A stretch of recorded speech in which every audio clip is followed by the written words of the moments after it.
Pressa does dispatch. Okay, that's Okay, what we I have, was the getting. contract with Pressa is there are dispatchers, the program is through them, we're subs under them.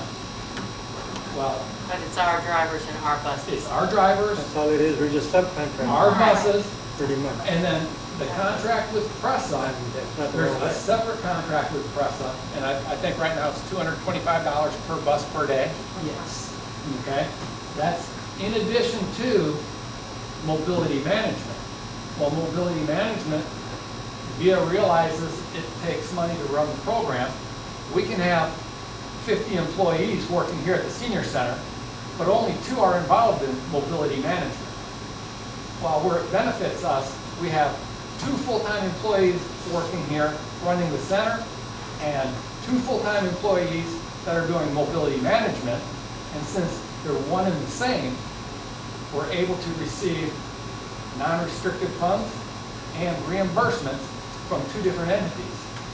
Now, that's what's actually primarily keeping the center operating really well.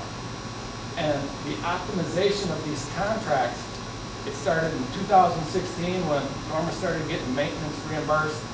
And then when Samuel got on board, he's going through the contracts, mobility management. So numbers are changing, but it's because of the mobility management.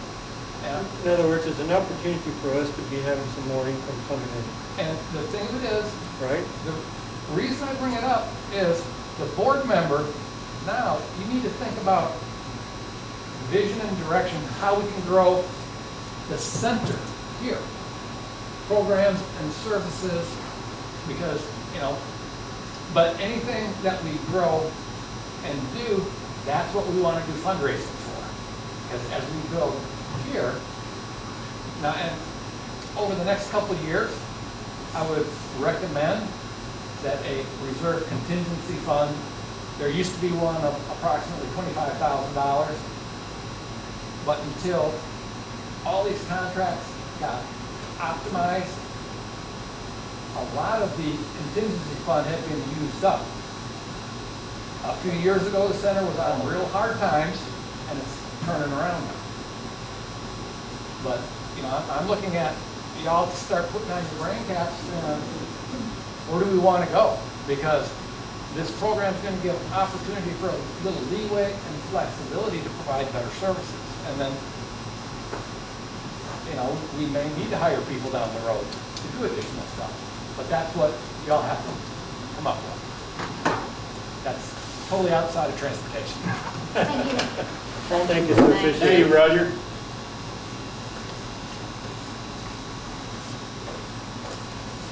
Number 7, citizens report.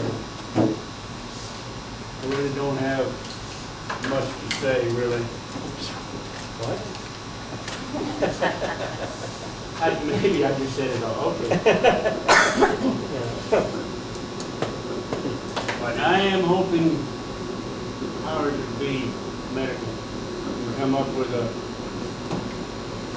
solution to our pandemic, injection vaccines or antibodies or whatever sometime soon. But there was discussion here before the meeting with a couple of people that a lot of what's happening is a direct result of men upstairs. Not everybody's going to believe in him or in that, but that is the way it is. He sees things and he does things because this world is his. One example, wildfires in California, not started by man, started by lightning bolts, and that is a direct hand of the Almighty. The monsoons over in Asia, that is mudsliding, flooding, killing people, that's the hand of the Almighty. Man has got, now maybe you don't want me to hear me preach anything about religion or believing in him. But people who turn their back on him is going to suffer, if not here, they're going to suffer later for those who believe in a hereafter. And I just want to add, when you go home tonight, if you would be so kind, just say another little prayer for Jeff's brother, his younger brother. My wife lost her brother. I was doing some calculating earlier today, I think it was. My dad was 50 years old when he died. 115 days after his 50th birthday, talked to the man upstairs. 115 days after my birthday, I've already figured out what day it is. I can figure out exactly how long I've outlived him. My day, 115 days, is November the 6th, because I was born 15 July. He was born September the 9th, 1909. Oh. Say a prayer for everybody in this pandemic. Fires, when you get home, each in your own words, each in your own way. That way you know what you're saying, and you can say it for yourself. You can talk directly to him. Okay, I've talked enough. Next item is financial report, Mr. Samuel Romans. You got the floor, Sammy. Yes, so if y'all will turn to the profit and loss report for the month of August 2020. So first, I want to say what's reported on this report, which is we had a total income of $23,599.08 and a total expense of $16,624.34.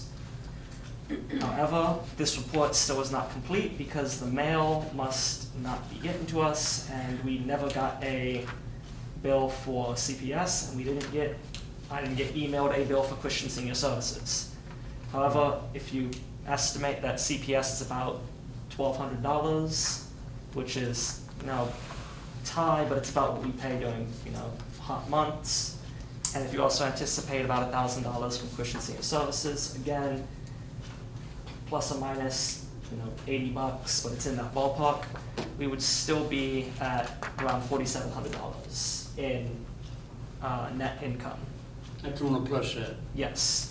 I'm just saying that even though it shows a net income of $6,974, those are the two expenditures that did not make it into this report because I have not gotten the invoices in for them, so therefore they didn't make it into the system. But We have different mailmen, so sometimes they route them, we may not get or not because we never know who our mailman is on this route, so that's probably why we haven't gotten. so I'm just saying, anticipate about $1,000 for Christian Senior, about $1,200 for the CPS bill, and you would have still a $4,700 net income for the month. Are there any questions about this report, about any of the particular accounts in question?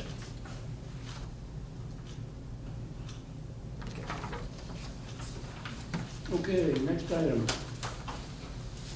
Manager report. Ms. Moore, you've got the floor now. Well, thank you. You're welcome. I want to welcome everybody, and I want to especially welcome our new board member, Susan Street. Thank you for completing our board. It was mentioned before, we've never had a full board in many, many years, and I was just thanking God. Thank you so much for completing our board, and I appreciate you coming on board. There's a lot of work to do. Not hard. I also want to thank the people that had the rummage sale. It was a whooping success. These board members worked hard, volunteers worked hard together. I know it was hot out there these last days that we were out there. But I want to really thank Mr. Boyd President over there for sitting underneath the sun for the longest time. He did stick around, and I was really amazed. But I want to thank everybody because it was successful. We did have a lot of stuff. We still have a lot of stuff to do. But I want to thank everybody for their hard work. good idea they came up with, and I'm glad that they're starting to build their little bracket in the middle. So that is awesome. Another thing, we had the two electric chairs over there. We just sold one today. One of them was sold, the one that was for $1,200, and it wasn't sold for $100. He made an offer, and we sold it to him for $1,000. It was the one the minis had donated to the center and said, whatever you make an offer as to whoever needs the chair, and we did. It was somebody that really needed it for work. He says that one, it was perfect to, you know, get around the offices and stuff like that. So it breaks your heart that somebody out there really needs these chairs. So he took it for $1,000, and he was so happy. And then he donated a scooter. Well, that scooter looks like a little Cadillac. It's in the back room. It's really awesome. I think I might have a buyer. I don't know why. He just wants to scoot around in the streets probably. I don't know. But anyways, at least we got rid of it. We got one more to go. That one's for $2,500. But if somebody makes us an offer, we will take it. And everything goes to the center. All the money that those two chairs. So I'm glad that we did get rid of that one chair. So we've got one more to go. We got two more now. Well, that- All those pennies help, right? The what? All those pennies help. All the pennies do help, because me and Sammy will take it and go to McDonald's and eat or something. But anyways, we got rid of the chair, and I was very, Drive through, of I course. was very happy that we did, and we got a couple more to go. Yeah. That's it for me. All right, before the meeting, we were talking, and I mentioned to you about the box fans, you saying if anybody needs one, to give their name and Yes, address to the fire department and- itself. Yes, they want names and address, and they need to live in the city of Kirby. And I talked to Skeeter, and he says, just send them on over here. And they'll take care of it, if somebody Sure. still needs a box Anybody- fan. So if you know of anybody, Need a box fan, send them to the fire department. yes. Okay. Moving on. Number 10, discussion and welcoming of new member Susan Street. Welcome you again. Yes. Thank you. Discussion and possible action on a budget for the upcoming fiscal year. Approval of finalized budget. Okay. You want to start the